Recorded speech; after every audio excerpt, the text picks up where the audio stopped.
I don't know. The days are going by so quickly. They do. The whole months are just fading into days and weeks. Yeah, it'll be 2028 before you know it. But we're here today to talk about another Big Finish story. Yes, we are. That I've asked you to listen to. Yes, that being Spare Parts. That is indeed. I did ask you to try and avoid looking at the with, album art. But... with main Doctor Who stories, it's easy enough to do that for you. Yeah. To do that for me. But when you're looking through an entire library of collections and playlists, and you're trying to find the titles, and there's, especially with Big Finish, there's like Main Range and Fourth Doctor Adventures and all these different formats. Trying to look through them, I just couldn't help it, and I ended up seeing the artwork. That being said, one of the things that I really liked about this story is that everything that happens, is going to happen, but it's still a surprise. Yeah, you know that the Cybermen are going to get out and the events of the 10th planet are going to happen. I didn't really think of the 10th planet. I was reminded of the odd Cyberman and even Dalek story, maybe. I don't know. It definitely has a sort of classic feel to it, in the sense that it really goes into what the villains are about, I guess. Their purposes. Mm-hmm. Well, it's pre the 10th planet, and the events of this lead directly into the 10th planet. Do they? Right. Well, it's set on... Well, yes, I know it's Mondas. set on Mondas, yeah, but I didn't know where it fit in. Yeah, Genesis of the Daleks is one of the stories I was reminded of in this. Yeah. The way that the Cybermen start out, yes, they're there, but there are also other people, but then eventually they start to take control, I guess, and then begins the processing, which is one of the big central things of this story. The story's called Spare Parts, which could refer to body parts. Yeah. Yeah, because in the beginning we have Thomas Dodd, a character who sells body parts, which should already tell you what the stakes of this world are. Yes, Mondas at this point. Yeah. Yeah, of course it has to be pre-10th planet, because in 10th planet Mondas is destroyed. Alright, well, but yes. I don't remember that much fine details about the 10th planet. Maybe we should have rewatched the 10th planet first. Well, what did you think overall? It was very good. I really liked it. Definitely makes great use of the fact that it's audio only. Right. In what way? And it might be one of the darkest Doctor Who's. Oh, yes. Again, and this is dark in a different way, though. It's not as chaotically brutal as from the future. Yeah, it's just it's just it goes bleak. It goes cold. Even more into the dystopian aspect. Yeah. So actually, my first point, the whole thing is set throughout one. My very first point. I can look at these. It has a very Fallout opening, where you're going out onto the surface. It's a dystopian future world. Well, that's more. Fallout is more post-apocalypse. Yeah. Well, this is the world has kind of been destroyed. Well, it has. That's why they're all hiding down underneath. It's not a nuclear apocalypse. It's a Arctic apocalypse. Because it got knocked out of the Milky Way by the moon. Right. And it's caught in some kind of nebula. Yeah. The story is Nyssa only, so this is between time flight of an Arc of Infinity. And, yeah, I was wondering, where's Tegan? Well, she's at Heathrow. Oh gosh, of course! Of course, that makes sense, because I didn't know when... I didn't know the placement of this. Yeah. So this is between... So yeah, this is after Tegan's left behind and before she comes back. Yeah, yes. That makes sense. Okay. This is talking about how Adric has just died, basically. Yes, that... Yeah. And she's still she's traumatised by the Cybermen. She has a personal hatred for them because they've killed Adric. Yes, that's actually true, yes. And they have that lovely discussion where the Doctor's like, actually acknowledging it, unlike what happens in Well, I Time Flight. suppose some time has passed, and you know, he has to, I guess, think about it a little bit more anyway. Yes. So, although, well, I mean, it only came up a couple of times, but it does, I guess, extend to the rest of the story. Yeah. I actually found Nyssa to be quite interesting in this one. She was sort of showing, I guess, more of a sympathetic, side. Like, she wants to, like, stay behind and help out with people. I think it was was it the end of part 1 where, or the beginning of part 2 where the doctors, you know, saying you can't mess with history. It's the end of part 1. Yeah, and how it's probably not a good idea to, you know, interfere in case of something. Yeah, and is that the parallel that you had with Genesis, where it's this, like, Nyssa is almost like this taking on the Sarah Jane role? Yeah, in Genesis. Could see it that way. Yeah, this is the best story for Nyssa, I think, that we've seen or heard. She gets way more to do in this than pretty much any of the TV stories, maybe Terminus aside. Yeah. Maybe Keeper of Traken aside. First Antlers. Yeah. Yeah. No, that's definitely a fair point, yeah. I get that. At first, you're not really sure where you are. Yeah. The location. Yeah, it's one of those where it's all mysterious and you sort of slowly, piece by piece, figure out. You see the cyber horse. Yeah. Which I think is really interesting ideas. Definitely. So this was written by a writer called Mark Platt, who wrote Ghostlight. Ah! Okay, this is definitely very different to that. I mean, yeah. Okay, wow. Yeah, I kind of got a bit of cyberpunky, a little bit steampunk as well in the world. That's kind of how I imagined it, you know, with the trams as well. Like, Victorian cyberpunk. Yes, that's... I can sort of picture that. So the guy doing the voices of the Cybermen, which I think are even creepier. This is the creepiest Cybermen voices.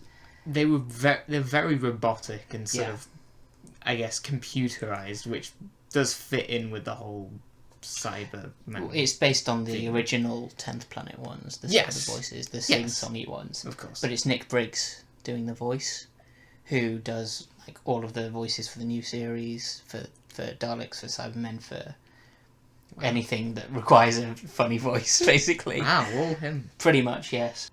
Was Nerva written by him, wasn't it? Destination Nerva, yes, probably, yeah. Yeah, well, I listened to that. That was the first one I ever listened to. Yeah. I don't know if it was like a news bit or... Yeah. Some kind of introduction video.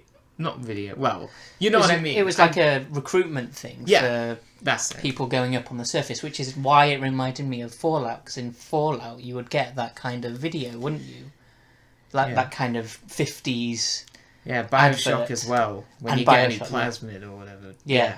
A really great way to start. It is, isn't it? Yeah. One of the things that actually started bugging me quite early on about this, which I don't think I picked up on the first time, Go on. is they refer to the people there and the culture there is very much like Earth. Like, they have carol singers, they have Christmas. They say later on the human part, and I'm just thinking, but they're not humans, they're Mondasians. Or are they humans? This was unclear to me, I don't know, because it is the twin planet. I don't really know the mechanics of that. For the purpose of the story, I can just accept it, but... I have heard about what Christmas is from Earth. How? And someone... I don't know. In that case, I don't know. Because if Mondas was kicked out of the being the Earth's twin planet when the moon came along, we didn't have Christmas by then, I'm pretty sure. We didn't have... I'm pretty sure we didn't even exist at that point. So how they are humans and how they have Christmas and how they have all of these things that we know as our culture just doesn't make sense to me. Maybe they came up with it themselves and it just so happened to be it's like... a complete coincidence. Yeah. Okay. Why not? I love Nyssa talking about Traken. Loads of backstory there. Yeah. The actual reveal when the Cybermen first appear is quite impactful as well. And of course in this part we meet the family, what are they called? The Hartley family, yeah. Yes, Yvonne Hartley, Frank, Hartley, and the dad. the dad Hartley. Yeah. Which is an interesting perspective to come in from like the people who lives there, just like a normal family. Like adding relatability. I did think maybe some of those scenes in the house do drag on a little bit too long. There is a lot of dialogue in this. It is quite a slow build, but it's a good slow build. It's like tension building as well. Cyber mats. Oh yes, they make an appearance as pets as well for the people in Mondas. That's You mentioned that this story made good use of the audio. Yeah. But I actually think that because the Cybermen, and particularly the Mondas 10th Planet Cybermen, are such a visual horror, I do think you lose some of that. Well, I think it could... You picture it in your head. You do, but I think... You're already familiar with these Cybermen, then you can easily, visualise what they would be like. I think because we already know what they look like, I suppose so. But I do think that if you could see what was happening, it would be scarier. People get called up to go on duty. Yeah. Something that I think Frank wanted to do, but he never ended up doing so. And then Yvonne actually does. Yeah, that's horrible, isn't it? I don't know, obviously, this is where the whole Nyssa wanting to help sort of comes into play. Yeah. But, apart from that, it's mostly continuation, I think. Yeah, I wrote down that it felt a bit slow in parts, very dialogue heavy for part 2. Sure. I know it's establishing the world, but I think that it did feel a bit slow. That we meet the committee, I think, in this part. Oh, yes. Yes, the committee. The committee's kind of some kind of leader. Well, they're like an amalgamation of 10 heads or something, aren't they? Right. That they've put together to work out a solution. But now that you mention the whole 10 heads thing, that actually does make sense. That's why it would be the committee, rather than just a cyber leader or something. Well, it's not even a Cyberman, really. But the interesting thing I found was that it's not the humans that slowly over time become Cybermen. It's a very sudden decision made by the committee. Yeah. It's not even a human choice. It's just right now, we're going to do it right now. Everyone's going to become a Cybermen. You don't have a choice. Which is not really the impression you get in the 10th planet. In the 10th planet, you get the impression that it was almost the next stage of evolution, and that it's happened slowly over time. They've slowly replaced bits here and there. So we also meet Dr. Man Allen in this part, who is a very, very critical character, and I think such an interestingly written character. So utterly unlikable. Yeah, and another correlation that I sort of picked up on, I guess, was Tomb. Right. Yeah, so she's kind of the Eric Klieg. She thinks that she has figured out the Cybermen, and that they can work alongside each other, but in reality she's kind of delusional, and it comes back with repercussions.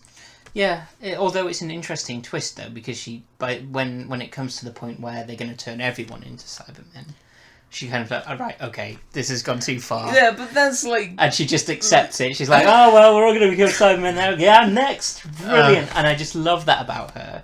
It's so realistic, I think, but so awful as well. She knows what she's doing will end society, hates herself for it, but continues to do it anyway. And it's such a great performance by Sally Nivette, who plays Jenna in Blake 7. Oh, okay, that's pretty cool. Yeah, and I don't recognise any of the other names, unfortunately. Other than these two. Oh, and who's Nicholas Peter? Briggs. Davidson? Peter Davidson. Yeah, part 3 is definitely where it takes off, where it gets crazier, where it gets darker as well. Throughout the past 2 parts, we have come to sort of know the family, I guess, the Hartleys. Yes. And so that makes it particularly distressful. Right when at the end. comes back as who knows what. Yeah, Like, well, you don't know it's her at first. well, you do eventually sort of, yeah, when they pick up on it. Yeah, and just the general idea of someone who is not fully a Cyberman, but is still kind of in that human state, but Yeah. not, is very creepy. And I think, again, they do a good job on audio. I'd That- really love to... This is mostly what I was talking Yeah. about when I said it makes great use of the audio. I'd 'cause you really love to see a story like this.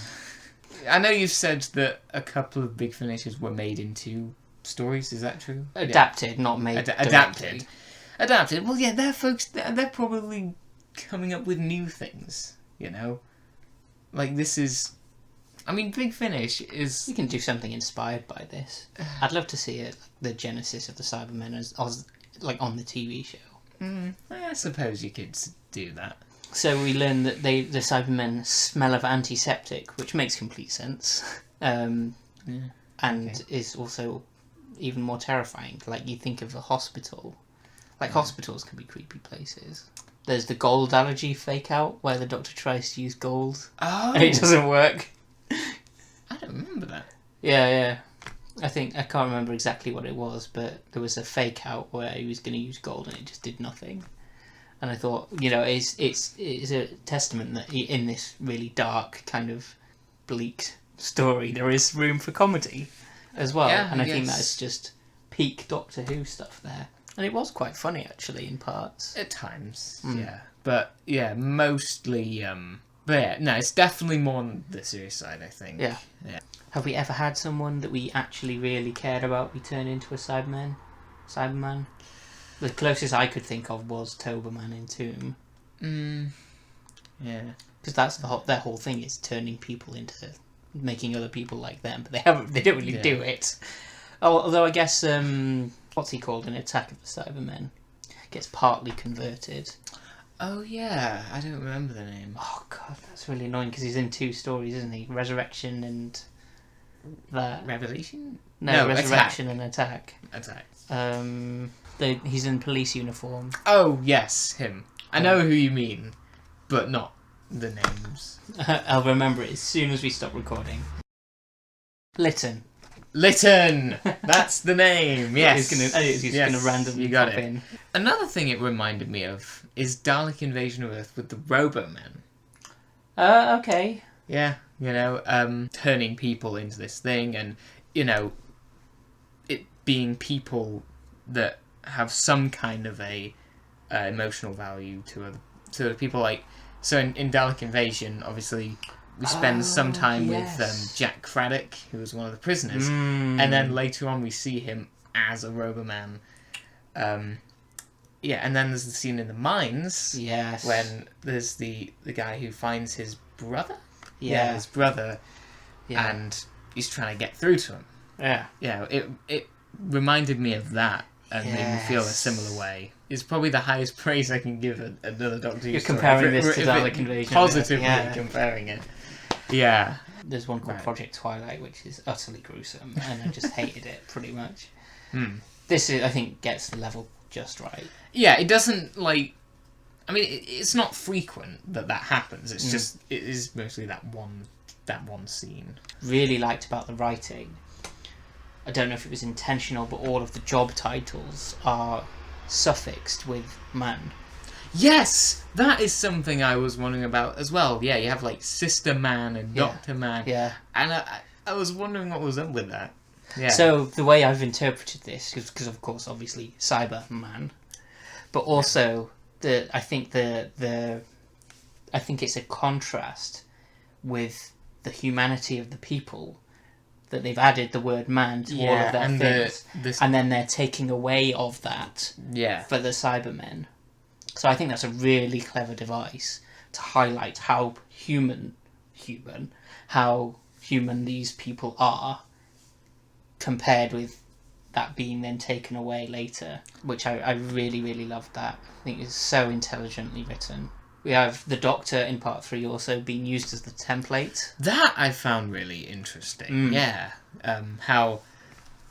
Because obviously with his 2 hearts, and the Doctor biologically has some kind of not advantage, advantage over humans, and that would be appealing to the Cybermen. Well, he can regenerate.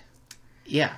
For a start. That's part of it, yeah. But even aside from that... His body is more resilient. If you think about the demons, he gets frozen. Yeah. He should have died. He doesn't, you know. Yeah. He's Time Lords, I guess, just more resilient. Yeah. I wrote down, actually, in our Earthshock video, you mentioned, what if the Cybermen could regenerate? And I was thinking, maybe they could if they were all based on him. And for a moment, they looked like they were all going to be based on the Doctor. Yeah. Could you imagine if it turned out all of the stories that we've seen up to this point, the Cybermen were based on the Doctor? Oh, that would completely change your outlook on it. Yeah. Yeah, and people say the Daleks are like the biggest villain to the Doctor. When it I think the Daleks are the biggest villain. I think the Cybermen are scarier. Yeah. And it would have been even more so if the Cybermen were a part of the Doctor. How can you... We're fighting myself. I mean, how could it get worse for him? Yeah, it reminds me of stories like Genesis and Dark Invasion, and start to get, really see the effects of the Cybermen's motives. Okay, part 4. Yes, the one where it all just completely goes insane, pretty much. Which is the thing for Big Finish, isn't it? Yeah, it was Hope for the Future was like that as well. Yeah, it was. Yeah, it was really, and I don't, maybe not necessarily in a bad way, but it was quite busy. First 2 parts felt a bit slow. I think this part felt a bit too quick. I think they could have spread the things out a bit better. At the very, very end, I didn't quite understand what was happening. Yeah, the Doctor got to meet the committee. Yeah, I think there was that whole showdown and where they're pouring the wine into the committee. Yeah. Then onwards, I'm lost, pretty much. Yeah, that was an interesting idea as well. That and because I didn't pick up on the gold fake out, that's it. Yeah, because I didn't pick up on that when they started to talk about using wine to defeat the committee, I was like, okay, I guess gold's not good enough. We're going to use wine. Yeah, exactly. That kind of came out of nowhere, I suppose. It did a little bit. And like I said, I actually had to go and look it up to figure out what had happened. Really? I was like, what just happened there? So, yeah, not really sure what happened to solve the problem there. They poured some things in, they did some things, they pressed some buttons, and that's it, we fixed the problem.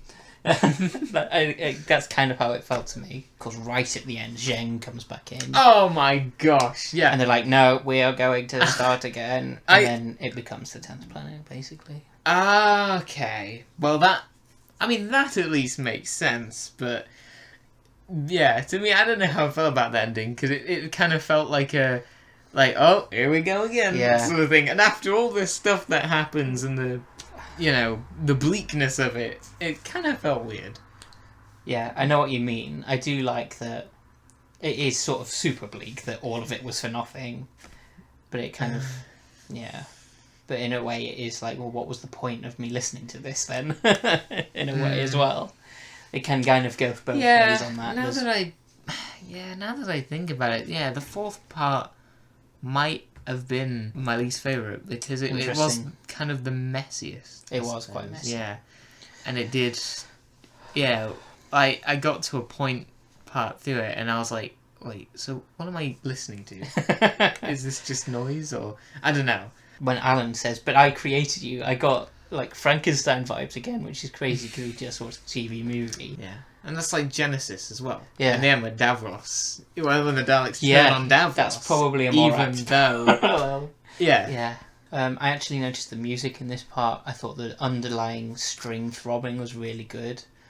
I thought the music in the first 3 parts wasn't particularly good actually, but in the last part, where everything is really dark, the music was fitting, but I think it didn't really fit for the first 3. That's the thing about Big Finish so far. I don't pick up on the music. The music is a lot less obvious. Yeah, and because you're listening so hard to the words and the effects. Yeah, like when I guess it transitions into a new scene, you kind of get an idea. But yeah, for the most part, the music doesn't generally stick with me in any way. You know, even I mean, yeah, I mean, obviously, Doctor Who has had a lot of excellent music throughout. Yeah. There's a little teaser for the next story that we're going to listen to, the Sixth Doctor one. Go on. You will absolutely 100% notice the music. I can guarantee it. Okay, I'll keep that in mind. Oh, you won't have to keep it in mind. You'll know. Right, back to this. Yeah, I love the character of Alan, but I also hate her. Yeah, that's kind of... That is a good villain when you sort of despise them, but there's something to them. Yeah.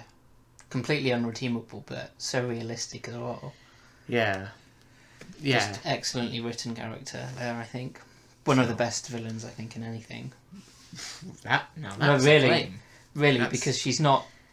she doesn't actually kill anyone, I don't think. No, it's just... it's just what she's done. She's kind of a misguided aim. Yeah. When she thinks... That's the best villains, when they think they're doing good. Yeah, again, like Eric Klieg. Well, Eric Klieg's mad. He goes mad and says, yes, I want absolute power by the end, but she doesn't. She's just doing what she thinks is right. Yeah, I suppose it's more flawed on a level that I guess is more human, which makes it... that definitely makes it... she's not in it for herself tragic, at all. Yeah, it's a very tragic villain. You're right. Yeah, this whole story is just a tragedy. The quality is not, but the content is. One of the things we haven't mentioned yet is the Fifth Doctor. No, he's quite good in this. He's really good in this. The same points that we made about Tom Baker and Foe apply here. The mix of comedy and serious is just brilliant, and I noticed this particularly in part 4, where he's one line, I've come to complain about a leaky roof, obviously because the roof of the city's just collapsed. And then he, at the same time, completely having a go at Alan for what she's doing. A lot of the humour went past me. It's very quick. Because I was trying to register everything. A lot of stuff, especially in the fourth part, did sort of pass me by. I probably need to listen to it again. Another Mark Platt story. Mark Platt! Come on! Yeah, and then by the time it ends, you know, and it's all quiet and it gets resolved, it kind of feels... I don't know, I felt like that was a bit anticlimactic. One day, I'll make you read Long Barrow. I won't do that. I'm not mean. No, I'm not mean. What? It's a Mark Platt book. Okay. I've not even read it. I don't want to. Is it?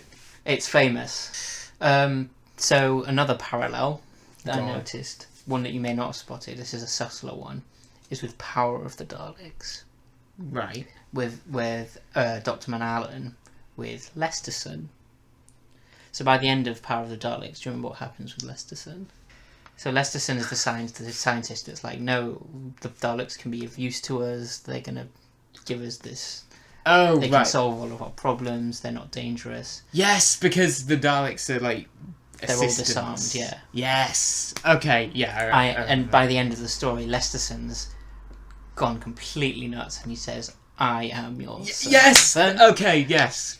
He's like trying to imitate them, and that is another such a great character. Lesterson is an incredibly written character, and I just compared that with Alan. By the end, she's saying, "Yeah, I'm going to become a Cyberman now. Put me first." It's like a comedic version of that. But it's not even funny. It's like you said, it's tragic. Yeah. Well, okay, maybe not comedic's not the right word, but I guess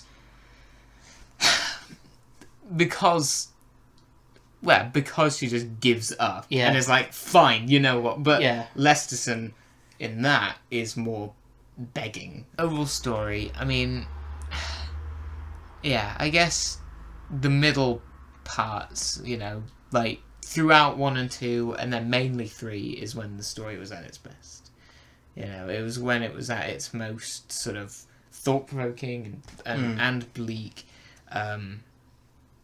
It definitely has fantastic world building and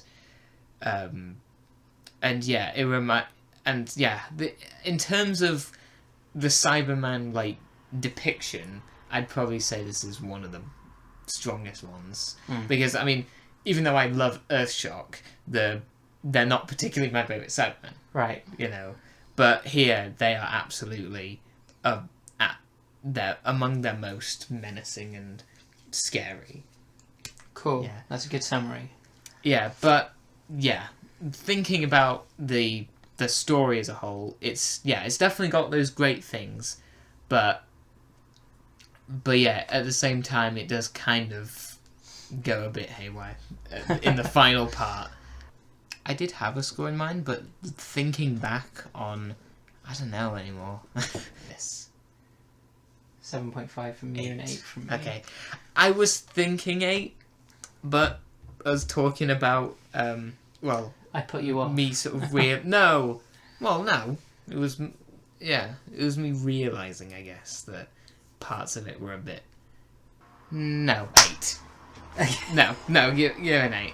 Yeah, the common feeling on this is that it is one of the best ever things, Doctor Who stories. Sure. Russell T Davies, who you will have heard of the name. Yeah, I've heard the name. Brings back the new series, is on record as stating that Spare Parts, along with the one that we're not going to listen to, is some of the finest drama that he's ever encountered. That is very high praise. Especially from him. One of the best like pieces of drama ever. Yeah. Just, wow. It's a very, very popular one. Yeah, no, it's got some it's got some amazing things in it. Most of it I do love. Like parts 1 through 3, I think are pretty excellent for the most part. But it is that fourth part where things, where the chaos sort of overtakes it, and I was out of it a little. Okay. And then the ending being sort of it just appearing, and then and the last bit, I don't know. I mean. The very last bit, I did sort of eye roll a little bit. I mean, like if it was a comedy or something, it would be like the characters themselves would be like, all right, here we go. It kind of felt like that. Ends on a freeze frame. Zheng and Dr. Man Allen. Yeah, that's the thing. Should we end this video on a freeze frame? Okay, well, what kind of freeze frame do you want to do?